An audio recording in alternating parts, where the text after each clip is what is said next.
உங்களுடைய தங்கம், வெள்ளி, வைர நகைகளை உடனே செல் பண்ணுமா? நம்பிக்கையான நிறுவனம் Max Gold. Call 04445454545. Max Gold, cash for gold. தமிழ்நாட்டினுடைய டெல்லி பிரதிநிதியாக வெங்கட்ட நாராயணா அவர்களை தேர்ந்தெடுத்துள்ளார்கள். தவிக அரசு முதல்வர் தேர்ந்தெடுத்துள்ளார் அப்படின்னு. வெங்கட்ட நாராயணான்னு சொன்னால் கூட அப்படியே விட்டால் கூட பரவாயில்ல. ஜனநாயகன் படத்தினுடைய தயாரிப்பாளர் வெங்கட்ட நாராயணா. இவருக்கு ஏமா அந்த பதவியை கொடுக்கணும்? ஜனநாயகன் படத்தினுடைய தயாரிப்பாளர். இதையே ரிப்பீட் மோட்ல சொல்லிக்கிட்டே இருக்கிறாங்க. ஓகே, இன்னொரு பக்கம் எங்க தமிழ்நாட்டிற்கான டெல்லி பிரதிநிதி ஒரு தமிழன் கூட இல்லையா? ஒரு தமிழன் கூட கொடுக்க மாட்டீங்களா நீங்க? அது என்ன ஒரு கர்நாடகாரருக்கு தான் கொடுக்கணுமா அப்படின்ற ஒரு கேள்வியை இங்கு முன்வைக்கிறார்கள். அதுக்கு முக்கியமாக சொல்ற விஷயம்னா, தவேகா வெற்றி பெற்ற பொழுது பெங்களூரை சார்ந்த புறநகர் பகுதியில் அந்த கொண்டாட்டர்களை, விஜய் ரசிகர்கள், விஜய் தொண்டர்கள், தவேகாவினர் எல்லாரும் சேர்ந்து பேனர் கட்டுறது, கொடி கட்டுறது இதெல்லாம் நடந்த பொழுது அங்குள்ள சில கன்னட அமைப்பை சார்ந்தவர்களா இறக்கு கிழிங்க, இதெல்லாம் இங்கெல்லாம் இங்கெல்லாம் பண்ணக்கூடாது, அந்த பக்கம் போய் ஒசூருக்கு அந்த பக்கம் போய் பண்ணிக்கோங்க, இங்கெல்லாம் பண்ணக்கூடாது. ஏன்னா ஒரு 5-6 மாதத்துக்கு முன்னாடி ஒரு பாமக கொடி கட்டின கார் பெங்களூருக்குள்ளேருந்து அப்படி ஒசூர் நோக்கி போயிருக்கிறதுல ஒரு இடத்துல நிறுத்தி அந்த கொடியை கழட்டி மடித்து வைங்க,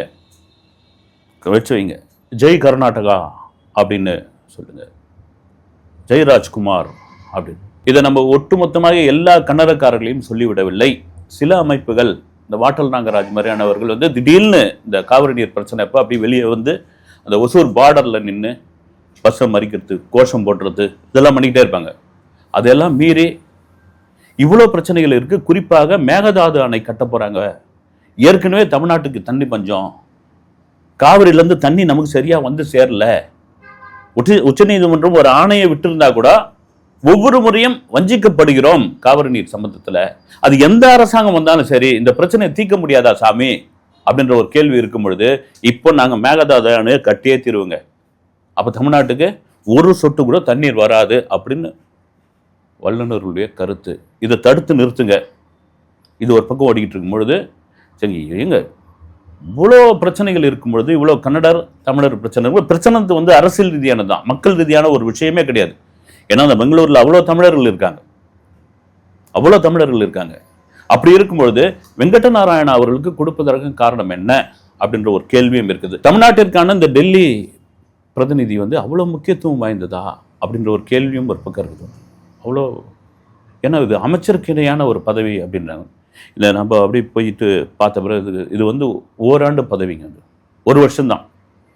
இது அமைச்சருக்கு ஈக்குவலான பதவின்னு ஒன்று சொல்ல முடியாது. ஒரு வருஷம். என்ன இவங்களுடைய வேலை அப்படின்னா, இப்போ முதல்வரோ அல்லது அமைச்சர்களோ டெல்லி போகிறாங்க அப்படின்னா, அவர் பிரதமரை சந்திக்கணுமா, அங்குள்ள அமைச்சர்களை சந்திக்கணுமா, அங்கே இருக்கிற முஸ்லிம் குசர்களை சந்திக்க வேண்டுமா, அங்கே ஏதாவது ப்ரெஸ் மீட் ஏற்பாடு பண்ணணுமா, அங்கே எப்படி அவங்க தங்கணும், இதெல்லாம் ரெடி பண்ணி கொடுக்குறாங்க. இதுக்கெல்லாம் அவங்க ஒரு முன்னேற்பாடான அப்பாயின்மெண்ட் வாங்கி வைப்பவர்கள். அவங்க டெல்லி வந்தால் இவங்க நல்லா பார்த்துப்பாங்க. சில விஷயங்களை நமக்கு வர வேண்டிய நிதி, டெல்லிக்கு நமக்குமான அந்த நல்லுறவு, அந்த பிரச்சனைகள் எல்லாம் இவங்க தான் முன்னிருந்து ஒரு மத்தியஸ்தம் பண்ணக்கூடிய ஒரு நபராக இருப்பார்கள். இந்த பதவி கவனிக்கத்தக்க ஒரு பதவியாக மாறினது ராஜாராம் அவர்களுக்கு கொடுத்த பொழுது ஒரு கவனிக்கத்தக்க இதுவாக இருந்தது. அவர் அதன் பிறகு கடந்த திமுக ஆட்சியில் கூட AKS விஜயன் அவர்கள் பங்கு பெற்றார். சரிங்க, இவர் ஒரு ஜனநாயகன் படத்தினுடைய ப்ரொடியூசர் மட்டும் நம்ம சொல்லிட முடியாது. அது மட்டும் சொல்லிட முடியாது. இவர் ஒரு ரியல் எஸ்டேட்டில் ஒரு பெரிய தொழிலதிபர். அவரே சொல்லியிருக்கார், ஆண்டுக்கு 70,000 கோடி டர்ன் ஓவர் பண்ணுறார். ஒரு ப்ரெஸ்டீஜ் ஒரு நிறுவனத்திலிருந்து அதன் பிறகு தானே வெளியே ஒரு பெரிய ஒரு ரியல் எஸ்டேட் இது பண்ணிக்கிட்டு சினிமாவிலேருந்து நிறைய டிஸ்ட்ரிபியூஷன், பெரிய படங்கள் டிஸ்ட்ரிபியூஷன் எடுத்திருக்கார், பெரிய படங்களை தயாரித்திருக்கிறார். மிக முக்கியமான ஒரு விஷயம் என்ன, ஜனநாயகன் விஜயோடைய கடைசி படம் என்பதால் இந்த படத்தை எடுத்தால் நம்ம நிறுவனத்துக்கு, KVN ப்ரொடக்ஷனுக்கு ஒரு பெரிய பேராக இருக்கும். அவ்வளோ பெரிய ஒரு ஹீரோ, 240 கோடி சம்பளம் வாங்கக்கூடிய ஒரு ஹீரோ, அந்த சம்பளத்தை விட்டுட்டு நான் தமிழக அரசியல் களத்திற்குள் வரேன் அப்படின்னு பொழுது, அந்த படத்தை நாம் தயாரித்தோம்னா நம்ம நிறுவனத்துக்கு எப்பவுமே முதல்வர் ஆயிட்டாரு. அதன் பிறகு பிரதமராக கூட ஆகலாம். இப்போ பேர் இருக்குல்ல, இப்போ தமிழ் சினிமாவுடைய வரலாற்றை எடுத்தால் சிவாஜி கணேசன் அவர்களுடைய முதல் படம் இது பராசக்தி. அந்த படத்தை தயாரித்தவர் யார்? அந்த படத்தினுடைய முதல் வசனத்தை ஏவிஎம்ல எங்க நின்று சிவாஜி கணேசன் அவர் பேசினார், சக்சஸ் சக்சஸ்ன்னு சொன்னார். இப்போ ரஜினிகாந்த் அவர்கள் வந்து அந்த கேட்டை திறந்துக்கிட்டு அப்படி வந்து இது பைரவியோட வீடு தானே அப்படின்னு மயிலாப்பூர்ல இருக்க அந்த வீட்டை வந்து நிறைய பேர் போய் பார்த்துட்டுலாம் இருந்தாங்க. அபூர்வராங்கல் இன்னைக்கு வரைக்கும் வந்து ஒரு பேரா இருக்குது. அதே போலதான் வந்து ஒரு பீக்ல இருக்கிற ஒரு ஹீரோ, அந்த பீக்ல இருக்கிற ஹீரோ தன்னுடைய கடைசி படம்னு சொல்லும்போது அந்த படத்தை தயாரித்தா நமக்கு இருக்க எவ்வளவு பெரிய செலவா இருந்தாலும் சரி. ஏன்னா இன்னொரு காரணம் என்னன்னா, தமிழில் அவ்வளவு கோடியில தயாரிப்பதற்கு எந்த தயாரிப்பாளரும் முன் வரவில்லை அப்படின்ற ஒரு விஷயம். இப்போ 70,000 கோடி ஆண்டுக்கு டர்ன் ஓவர் அப்படின்னா எவ்வளவு பெரிய கோட்டி சார். இதெல்லாம் மீறி இப்பொழுதைய கர்நாடக முதல்வர் சிவகுமார் அவர்களுடன் வெங்கட் நாராயணா ஒரு நல் உறவில் இருக்கக்கூடியவர் அப்படின்ற ஒரு விஷயம் இருக்கும்போதுனா ரைட்டு. இப்போ இவரோட டெல்லியோடைய பிரதிநிதியாக தமிழகத்தை சேர்ந்த இவரை போட்டிருக்காங்க அப்படின்னா, இதற்கு முன்னால் காலகாலமாக அரசியல்வாதிக்கு தான் அந்த பொறுப்பில் இருந்தாங்க. இப்போ வந்து ஒரு கார்ப்பரேட் நிறுவனத்தை சேர்ந்த ஒருத்தரை கொண்டு வந்து அங்கே வச்சிருக்காங்க அப்படின்னு பொழுது தொழில் முதலீடுகள், தொழில்துறைகள், ஏன்னா அவர் வந்து சிஏ படித்தவர், வந்து லா படித்தவர், வந்து ஒரு படித்தவர், வந்து சரி ஒரு கார்ப்பரேட் துறையை சார்ந்தவர், அவரை கொண்டு வந்து இங்கே வச்சிருக்கிறோம். நல்ல விஷயம் தானே, சில விஷயங்கள் பேசுறதுக்கு ஈஸியாக இருக்குமே, ஒரு படித்தவர் உள்ள போனால் இன்னும் நல்லா இருக்குமே, இன்னும் ஆக்டிவாக இருப்பாங்களே. அதுவும் பார்த்தீங்கன்னா ஒரு பெரிய கோட்டீஸ்வரர் அப்படின்னு இது ஒரு பக்கம் ஓடிட்டு இருக்கும்போது, இன்னொரு பக்கம் நீங்கள் சட்டசபையில் முதல்வர் விஜய் அவர்கள் மேகதாது அணையை கட்ட விட மாட்டோம் அப்படின்னு சொல்றதுக்கு எல்லா கட்சிகளும் ஆதரவு, அது எதிரி கட்சியாகட்டும் உதிரி கட்சியாகட்டும் எல்லாரும் ஆதரவு கொடுக்கும் பொழுது, இவர் யாரு வெங்கட் நாராயணா அவர்கள் கர்நாடகாவை சேர்ந்தவர். இன்னொரு பக்கம் பார்த்தீங்கன்னா அவருக்கு தெலுங்கு தான் தாய்மொழி அப்படின்னு சொல்லிட்டு இருக்காங்க. அவர் வந்து அட்ரஸே வந்து கோட்டூர்புரத்தில் கொடுத்துருக்கு. யார் வேணாலும் இங்கே சொத்து வாங்கலாம், அங்கே வாங்கலாம், வீடு வாங்கலாம், அவங்கள ரொம்ப அசால்ட்டு. அதை தாண்டி இன்னொரு பக்கம் ஒரு விமர்சனமாக இருக்கிறதுனா, நீங்கள் வெறும் அவரை வந்து கர்நாடகாவை சேர்ந்தவர் அப்படின்னு மட்டும் பார்க்குறீங்க. அவருக்கும் தமிழ்நாட்டுக்கும் உள்ள அந்த ஒரு பந்தம், ஒரு கனெக்டிவிட்டி என்ன அப்படின்ட்டு வந்து நீங்கள் கொஞ்சம் ஆராயணும் அப்படின்னு சொல்கிறாங்க. நமக்கு ஆராய வேண்டிய வேலை இல்லை. சரி, இது சொல்கிறது வந்து கீழே வந்து சோஷியல் மீடியாவில் நம்மளை கேள்வி கேட்குற ஒரு விஷயத்தில் அது இதெல்லாம் மீறி இப்போ வைக்கிற ஒரு பெரிய விஷயம், மேகதாது அணையை கட்டியே தீர்வோம்னு கட்ட விட மாட்டோம், அதற்கு எதிர்ப்பு குரல் கொடுப்போம், நீதிமன்றத்தை நாடுவோம் அப்படின்பொழுது இந்த விஷயத்திற்காக கர்நாடக முதல்வர் சிவகுமார் அவர்களுக்கும் தமிழக முதலமைச்சர் ஜோசப் விஜய் அவர்களுக்கும் ஒரு பாலமாக இருப்பாரா வெங்கட் நாராயணா? இல்லை அதுக்காக தான் இவரை கொண்டு வந்தாங்களா?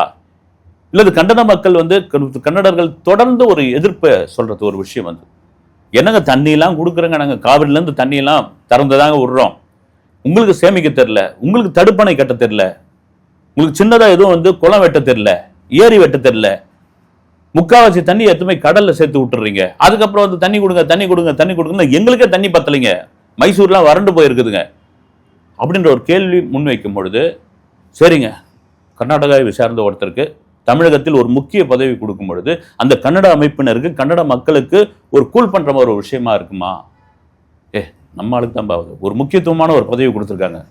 அங்க அவ்வளவு தமிழர்கள் இருக்கும்போது, அவ்வளவு படித்தவர்கள் இருக்கும்போது, அந்த கட்சியை சார்ந்தவர்களே இருக்கும் பொழுது, ஏன்னா தவேகாவில் அடிமட்ட தொண்டராக இருந்து போஸ்டர் வச்சு விஜய் மக்கள் இயக்கத்திலிருந்து வந்த அவங்களுக்கே அவங்க இருக்கும் பொழுதே நம்ம இது கொடுத்துருக்காங்க ரைட்டுங்க அப்படின்ற ஒரு விஷயத்துக்காக இவர் சேர்த்திருக்கலாமா?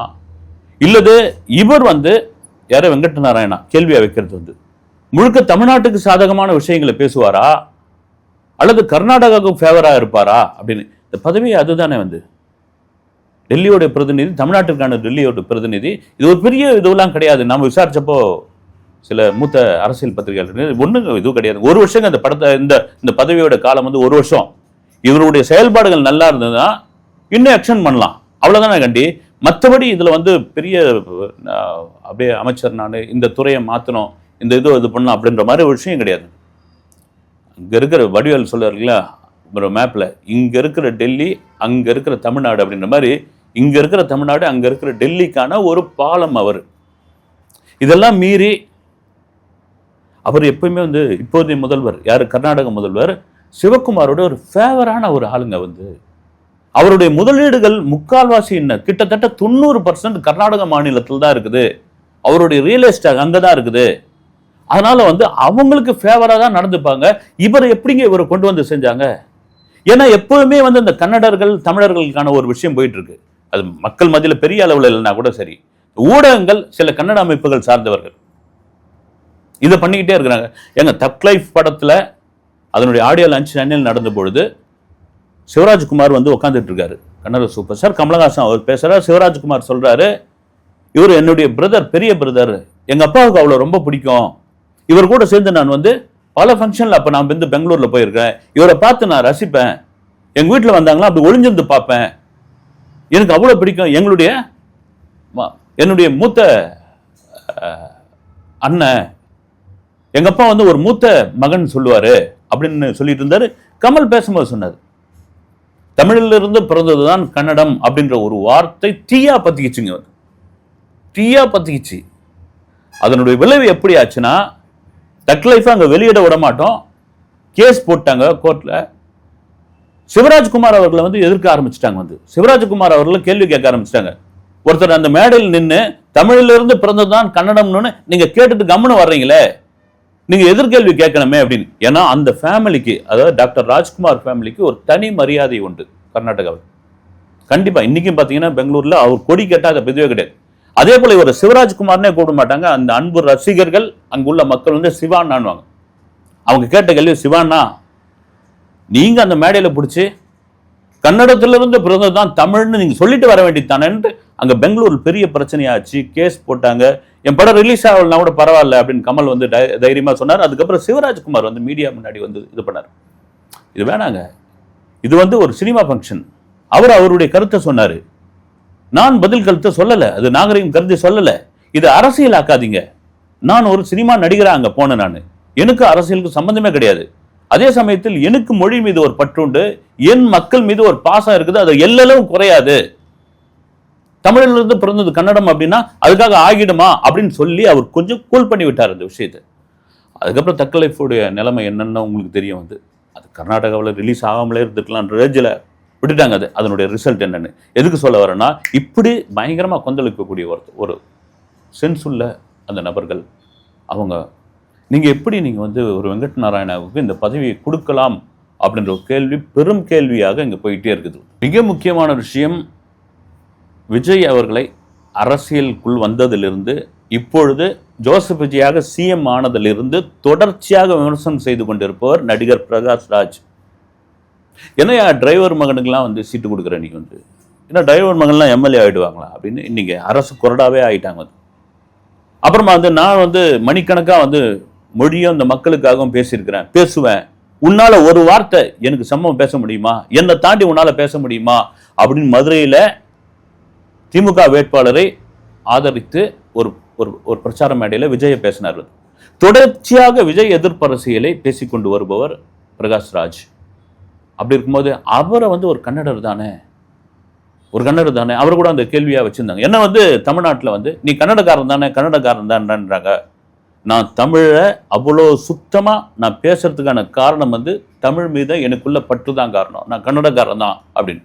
இப்போ இந்த பிரச்சனை ஒரு பக்கம் போயிட்டு இருக்கும் பொழுது, உங்களை தொடர்ச்சியாக ஜோசப் விஜய் அவர்களை உங்களை தொடர்ச்சியாக பிரகாஷ் ராஜ் எதிர்ப்பு தெரிவித்துக் கொண்டிருக்கும் பொழுது, உங்களுக்கான எதிர்ப்பு அரசியல் பேசிக் கொண்டிருக்கும் பொழுது, வெங்கட்ட நாராயணா என்கின்ற ஒரு கன்னடருக்கு இந்த பதவி நீங்க கொடுப்பது சரியா அப்படின்ற ஒரு கேள்வி இந்த பக்கம் இருக்கு. இன்னொரு பக்கம் பார்த்தீங்கன்னா அன்அஃபிஷியலான ஒரு விஷயமா ஓடிக்கிட்டு இருக்கு. இது எந்த அளவுக்கு உண்மைன்னு தெரியல. ஏன்னா ஜனநாயகன் படத்தை இன்னைக்கு முதல்வர் ஆயிட்டாரு, ஒரு பவர் சென்டருக்குள்ள வந்தாச்சு ஜோசப் விஜய் அவர்கள். அந்த எடிட்டர் கூட பார்த்தீங்கன்னா ஒரு மன்னிப்பு கடிதம் கொடுத்துட்டாரு அப்படின்றதுக்காக அவர் வந்து சேர்த்துக்கிட்டாங்க. ஏன்னா அவருடைய உதவியாளர் தான் இந்த ஃபுட்டேஜை வந்து இணையத்தில் லீக் பண்ணி விட்டாருன்னு சொல்லி அவர் மேலே வந்து கேஸ் போட்டிருக்காங்க. அதே வேளையில் இப்போ இருக்கார் இல்லையா வெங்கட்ட நாராயணன், அவர் தான் ப்ரொடியூசர். இந்த படத்திற்காக 780 கோடி ரூபாய் செலவு செய்யப்பட்டுவதாக ஒரு தகவல் இருக்கு. இப்போ டெல்லியுடைய பிரதிநிதி அப்படின்னா டெல்லியில் இவருக்கு எவ்வளோ பெரிய செல்வாக்கு இருக்கும், 80,000 கோடி இவருக்கு சொத்து இருக்கு அப்படின் பொழுது, டேர்ன் ஓவர் பண்றாரு அப்படின் பொழுது இவருக்கு எவ்வளவு பவர் இருக்கும். ஜனநாயகன் படத்தை ஈஸியா கொண்டு வந்துடலாமே, இப்போ என்ன பிரச்சனை சென்சார்ல, இது ஆட்சி அதிகாரம் இங்க வந்தாச்சே அப்படின்ற பொழுது இந்த படத்தை சிஎம் விஜய் அவர்கள் வெளியிட விரும்பவில்லை என்கின்ற ஒரு தகவல் கோடம்பாக்கத்தில் போயிட்டு இருக்கு. அது என்ன காரணம் தெரியல. அப்ப என்னன்னா இந்த 780 கோடி உள்ள 1000 கோடி வட்டியோடு சேர்த்து இந்த காசை அவர் வாங்க மறுக்கிறார் அப்படின்ற பொழுது அவருக்காக அவரை கூல் பண்ணுவதற்காக அதற்கு பதிலாக கொடுக்கப்பட்ட பதவி என்று இங்க பேசுறாங்க. இதுல எந்த அளவுக்கு நம்பகத்தன்மை இருக்கு, இதுல ஒரு லாஜிக்கே இல்லை. ஏன்னா இப்ப நினைச்சாங்களும் இவங்களுக்கு 750 கோடி ஒரு பெரிய விஷயமே கிடையாது, அது கொடுத்துட்டு போகலாம். அவரு வந்து ரைட்டு இல்லைங்க நீங்களே வச்சுக்கோங்க, இருக்கட்டும் நீங்களே வச்சுங்க அப்படின்னா அந்த படம் வரணும். இப்போ வரலன்னா கூட இன்னும் ஒரு மாதம் கழிச்சு கூட வரலாம். அது கண்டென்ட் அப்படியே தான் இருக்குது. ஒருவேளை விஜய் அதை ஏன் விரும்பல அப்படின்றதுக்கான காரணம் யாருமே சொல்லலை. இது எல்லாம் வெறும் வதந்தியாக சோசியல் மீடியாக்குள் போய்கிட்டே இருக்குது. இதெல்லாம் மீறி சரி பதவி கொடுத்தாச்சு, இவர் எப்படி தமிழர்களுக்கு ஃபேவரா இருப்பாரா, தமிழ்நாட்டுக்கு ஃபேவரா இருப்பாரா, இல்லை கன்னடத்துக்கு சேர்த்து இவர் ஃபேவரா இருப்பாரா அப்படின்ற ஒரு கேள்வியும் இங்கு முன்வைக்கப்படுகிறது. சரி, ஒரு அரசியல்வாதி இல்லாமல் ஒரு தொழிலதிபர், ஒரு கார்ப்பரேட் நிறுவனத்தை சேர்ந்த ஒருவர் டெல்லி பிரதிநிதியாக, தமிழ்நாட்டினுடைய டெல்லி பிரதிநிதியாக தேர்ந்தெடுக்கப்பட்டுள்ளார் என்கிற விஷயம் இனி வரும் காலங்களில் அவருடைய செயல்பாடு எப்படி இருக்கும் என்பதை பார்ப்போம். அடுத்த வீடியோவில் சந்திக்கிறேன். நன்றி.